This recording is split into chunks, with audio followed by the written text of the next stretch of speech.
मध्ये लक्ष द्या बाळांनो. महाराष्ट्रातील 36 जिल्हे लक्षात ठेवणं आता झालं एकदम सोपं. महाराष्ट्रात एकूण किती जिल्हे आहेत रे बाळांनो?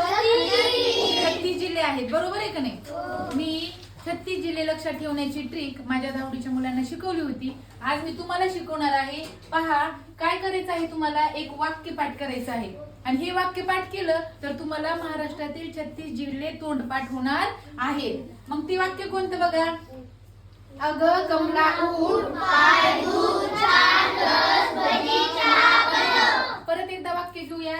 अगं कमला उठ, पाय धुत, छान रस भजी चहा बनव. अ पासून कोणकोणते येतात बघा जिल्हे. अकोला, अमरावती, अहिल्यानगर. ग पासून गडचिरोली, बुलढाणा. क पासून कोल्हापूर. म पासून मुंबई शहर. रा पासून लातूर. उ पासून मुंबई उपनगर. ठ पासून ठाणे. पा पासून पालघर, परभणी, पुणे. य पासून यवतमाळ. ध पासून धुळे, धाराशिव. छा पासून छत्रपती संभाजीनगर.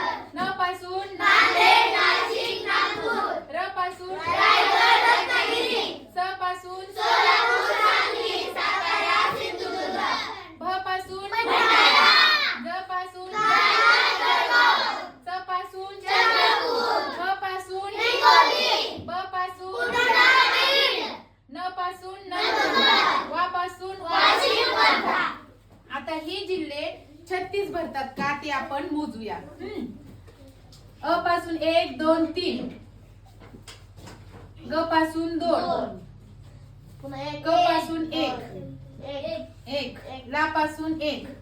म पासून 1. एकच आहे ते. ठ पासून 1. प पासून 1 2 3. य पासून 1. ध पासून 2. छ पासून 1.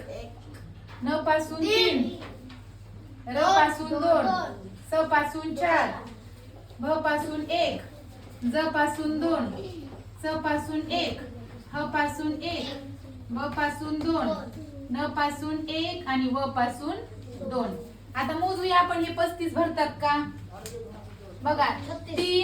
36 सॉरी 36 भरतात का बघा. किती लक्ष दादूच. आता बघा 3 2 5 6. मोजा ना, सोबत मोजूया आपण. 3 2 5 6 7 8 9 10 11 12 13 14 15 16 17 18 19 20 21 22 23 24 25 26 27 28 29 30 31 32 33 34 35 36 भरले ना 36. तर अशा प्रकारे हे वाक्य पाठ करा आणि हे वाक्य पाठ झाल्याच्या नंतर तुमचे महाराष्ट्रातील 36च्या 36 जिल्हे तुम्हाला तोंडपाठ होणार आहेत.